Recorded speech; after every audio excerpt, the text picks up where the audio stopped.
예, 반갑습니다. 오랜스님입니다. 자, 오늘은 신살 중에서 뭐 이름이 좀 재밌다면 재밌는데 대패살, 뭐 잘못 생각하면 또 대패삼겹살로 생각할 수 있는 크게 패하는 살이다. 그 다음에 시박 대패살이라는 것도 있어요. 그래서 이제 10가지의 아주 안 좋은 대패살이다 해서 시박 대패살까지. 근데 이제 이런 신살을 또 제가 상담할 때 많이 보는 것 중에 이 사람의 인생에 큰 파도가 많겠구나, 풍파가 많겠구나 하는 거는 이런 신살이 딱딱 들어와 있으면 살면서 사업도 망하고 가족관계도 어렵고 여러 가지 인생에 큰 파도가 많이 연애에 있으면은 젊었을 때, 어렸을 때 또 부모님이 그걸 겪었을 수도 있고 태어난 날에 있으면은 태어난 월에 있으면은 또 직장생활의 전변 한 곳에서 직장생활을 못하고 계속 이동하는 거예요. 고통스럽게. 그 다음에 태어난 날에 있으면은 부부관계에서도 그 작용이 있고 인생의 중년에서 40부터 59세까지 그 작용이 있고 태어난 시간에 대패살이 있으면 말년에 좀 어려움을 많이 겪겠구나 하는 게 이제 이 대패살이나 시박 대패살을 보면은 이 사람이 인생의 굴곡이 어느 정도의 변폭이 있겠다 하는 걸 다 알 수 있어요.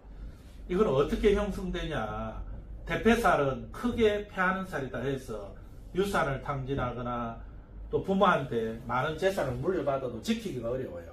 그 다음 인복도 사라지고 또 사업도 어려워지고 이런 사람들이 살아가는 생존의 방식은 기술로서 승부하면 최고 좋아요.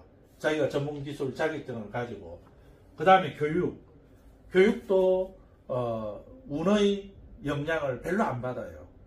그 다음에 연구직, 출근해서 밤새 책하고 실험하고 연구하고 이런 것도 운의 영향을 거의 안 받아요. 공직도 운의 영향을 좀 적게 받는데 특히 권력이 없는 공직, 연구직이라든지 이런 공직 중에서도 인허가권을 가지고 있는 공직이나 또는 경제권에 대해서 관여하는 공직, 이런 공직은 운의 변폭이 커요. 근데 그거하고 관계없이 좀 연구 파트에 나와 있는 공직, 별정직, 그 다음에 이런 거, 그 대표적인 게 주로 교육 공무원들이죠. 교육. 그래서 이제 이런 신살이 있는 사람들은 사업을 하거나 정치를 하거나 크게 뭔가 돈벌이를 하려 하면 반드시 어려움을 많이 겪게 돼요. 그래서 이게 만들어지는 신살은 쥐띠는 양력 5월, 우리가 4월이라 그러거든요. 쥐띠가 양력으로 5월 달에 태어났다 하면 이미 어렸을 때 자기가 겪을 수도 있고 부모가 겪을 수도 있고, 이건 유년 시절에 들어오는 건 다 부모하고 관련됐어요.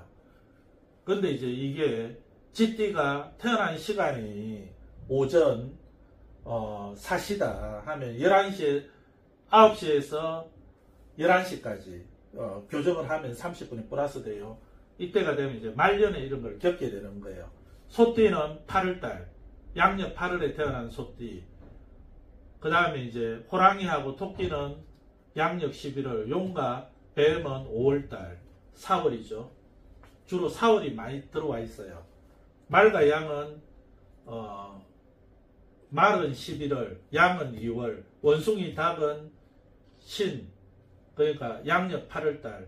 그 다음에 개띠와 돼지띠는 인월, 양력 2월달입니다. 이래서 이제 자기 띠를 보면서 이런 게 대패살이나 시박 대패살 같은 게 들어와 있으면 주로 크게 사업을 하거나 이런 것보다는 좀 변화가 적은 직장, 또 기술로서 승부하거나 교육 자격증으로서 먹고 사는 이런 거를 좀 하면은 굉장히 좋아요. 그 다음에 이거하고 이름은 비슷한데 시박 대패살. 이거는 이제 특징이 뭐냐 하면 걸록. 내가 앉는 자리가 공망을 맞았다 그러거든요. 그래서 이런 사람들은 행정복이 없는 거예요. 그래서 이제 이거는 주로 태어난 날을 기준으로 해서 일주 중에서 갑진일에 태어난 사람, 을사일, 임신일, 병신일, 정해, 경지, 무술, 개신살, 기축일은 전부 다 갑진은 공망이 인묘가 공망이거든요. 그래서 이제 여기에 호랑이가 들어오거나 토끼가 들어오거나 하면 이제 같은 호랑이가 이게 걸록이 되는데 그게 공망에 들어왔을 때 그래서 앉은 자리에 안방에 공망이 생겼죠. 그래서 이제 이게 이런 10가지 정도의 일주, 무술일주, 이런 이제 10가지의 일주를 가지고 있으면 걸록이 공망이라서 이것도 대패살과 마찬가지로 이런 재물을 모으기 좀 어렵고 인복, 사업운 그런 게 다 조금 어려워지는 운이에요. 인생에 파도가 많다죠. 그래서 아까 이야기했듯이 이런 사람들도 교육 파트, 연구 파트, 공직 중에서 권력이 없는 공직, 기술 파트 이런 쪽으로는 자기하고 잘 맞아요. 근데 이제 이거는 우리가 사주명리에서 이제 송나라 시대 이후에 연애자팽이라든지 이런 데서 일간을 기준으로 했을 때 이렇게 10가지를 보는데 청급지충이라 해서 또 이제 이건 어려운 용어니까 그냥 다 생략하기로 하고, 이런 사람들이 이런 신살이 왜 만들어졌냐 하면 이제 과거 전생의 율법, 지켜야 될 법을 지키지 않아서 일종의 형벌이에요. 그 형벌을 받아서 이런 이제 뭐 인복이라든지 재산이라든지 사업이라든지 이런 게 어려움을 겪게 되는 거예요. 계를 어겨서 받게 되는 형벌이 이 생에는 이런 대패살이나 시박 대패살 이런 거로서 나타나고 있습니다. 이게 이제 사주에 있어도 천을기인을 만나든지 복성기인, 금력기인, 태극기인을 만나면 이런 안 좋은 살들은 다 약화가 돼요. 그래서 기인이 중요한 거예요. 여러분들이 아무리 좋은 사주를 가지고 있어도 형충, 파해, 원진공망 이런 걸 만나면 좋은 작용도 또 사라지고, 아무리 이렇게 대패살이나 시박 대패살을 가지고 있어도 천을기인, 금력기인, 태극기인, 복성기인, 월덕, 천덕기인 또 기인의 별이 많거든요. 압력기인도 있고 권력기인도 있고 이런 또 좋은 기인들이 여기에 딱 들어오면 이 안 좋은 살을 거의 다 소멸시켜요. 뭐 100%는 아니겠지만 거의 다 약화시켜버려요. 대운에서도 이런 기인을 만나면 이런 안 좋은 신살들은 다 약화가 되고 거의 대부분이 영향을 적게 받습니다.